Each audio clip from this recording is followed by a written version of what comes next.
ఓం నమో నారాయణాయ. కార్తీక పురాణము 20వ అధ్యాయము ప్రారంభం. పురంజయున కథ. జనక మహారాజు వశిష్ఠ మహర్షిని మరలా ఇట్లా అడిగెను. ఓ మునోత్తమ, కార్తీక మాస మహత్యము ఇంకా వినవలనని ఉన్నది, చెప్పుము అని అడుగగా వశిష్ఠ మహర్షి ఇట్లా చెప్పసాగాను. ఓ రాజా, నువ్వు అడిగినది చెప్పుచున్నాను వినుము. పూర్వము అగస్త్య మహాముని అత్రి మహాముని అడుగగా చెప్పిన కథ ఉన్నది. అది కార్తీక మహత్యమును వివరించు పరమాద్భుతమైన కథ. లోకోపకారము కొరకు నీవడిగినావు కనుక చెప్పుచున్నాను వినుము.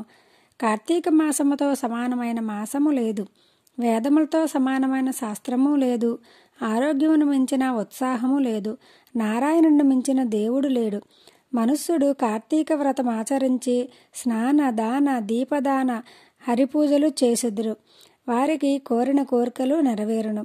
కలియుగంలో విష్ణు భక్తి వలన వివేకము, ఆయుర్దాయము, సంపద, కీర్తి, విజ్ఞానము, విజయము కలుగున్నది. దీనికి ఉదాహరణగా ఒక కథ ఉన్నది వినుము. పూర్వము త్రేతాయుగములో సూర్యవంశంలో పుట్టిన పురంజయుడని ఒక రాజు ఉండేవాడు. అతడు అయోధ్య నగరును రాజధానిగా చేసుకుని రాజ్యాన్ని ఏలుచుండేవాడు. అతడు మొదట కొంతకాలము ధర్మ మార్గము తప్పకుండా ప్రవర్తించి ఐశ్వర్యము కలిగిన తరువాత గర్వము తలకెక్కి ధర్మబుద్ధి నశించి తన పరాక్రమములకు దుష్ట మార్గంలో వినియోగించును. సత్యమును ఆచారమును విడిచి దేవాలయ భూములను అపహరించుకొనుచుండెను. బ్రాహ్మణులు మాన్యములను అపహరించేవాడు. ఎదురు చెప్పేవారికి ఘోరంగా బాధించేవారు. వాడు అతి లోబుడై ఎవ్వరికి ఇంత పెట్టేవాడు కూడా కాదు. హింస చేయుటకు ఉత్సాహము చూపేవాడు.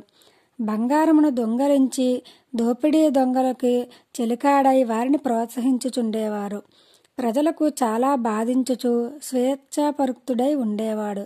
ఇట్లా పురంజయుడు రాజ్యపాలన చేయుచుండగా చూసి కురు కాంబోజాది రాజ్యములకి పాలకులైన ఇతని సామంతులందరూ కలిసి రథ గజ తురగ పదాది సైన్యములతో దండెత్తి వచ్చి అయోధ్య నగరమునకు చేరి చెరుకు పానకమునకి ఈగలు ముట్టినట్లుగా ముట్టడించారు.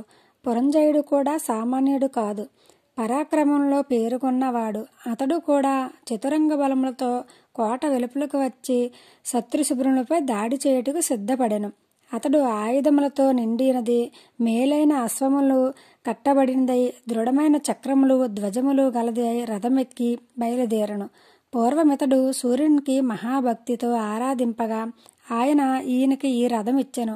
దానిపై అధిరోహించి ధనుర్బాణములు ధరించి సర్వసైన్యములతో శత్రు శిబిరాలపై దాడి చేశాడు. ఇది కార్తీక పురాణము 20వ అధ్యాయము సంపూర్ణం.